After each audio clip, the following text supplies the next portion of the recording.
Chapter 7. And it came to pass, when the king sat in his house, and the Lord had given him rest round about from all his enemies, that the king said unto Nathan the prophet, See now, I dwell in an house of cedar, but the ark of God dwelleth within curtains. And Nathan said to the king, Go, do all that is in thine heart, for the Lord is with thee. And it came to pass that night that the word of the Lord came unto Nathan, saying, Go and tell my servant David, Thus saith the Lord, Shalt thou build me an house for me to dwell in? Whereas I have not dwelt in any house since the time that I brought up the children of Israel out of Egypt, even to this day, but have walked in a tent and in a tabernacle. In all the places wherein I have walked with all the children of Israel, spake I a word with any of the tribes of Israel, whom I commanded to feed my people Israel, saying, Why build ye not me an house of cedar? Now therefore so shalt thou say unto my servant David, Thus saith the Lord of hosts, I took thee from the sheepcote, from following the sheep, to be ruler over my people, over Israel. And I was with thee whithersoever thou wentest, and have cut off all thine enemies out of thy sight, and have made thee a great name, like unto the name of the great men that are in the earth.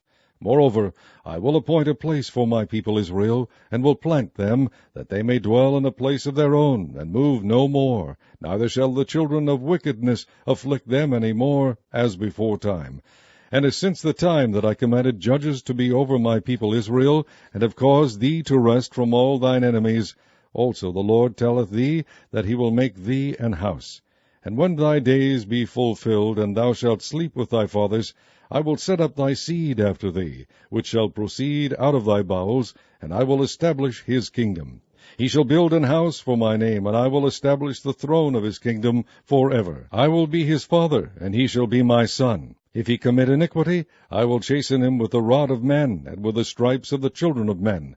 But my mercy shall not depart away from him, as I took it from Saul, whom I put away before thee. And thine house and thy kingdom shall be established forever before thee. Thy throne shall be established forever. According to all these words, and according to all this vision, so did Nathan speak unto David. Then went King David in, and sat before the Lord, and he said, Who am I, O Lord God, and what is my house, that thou hast brought me hitherto? And this was yet a small thing in thy sight, O Lord God, but thou hast spoken also of thy servant's house for a great while to come. And is this the manner of man, O Lord God?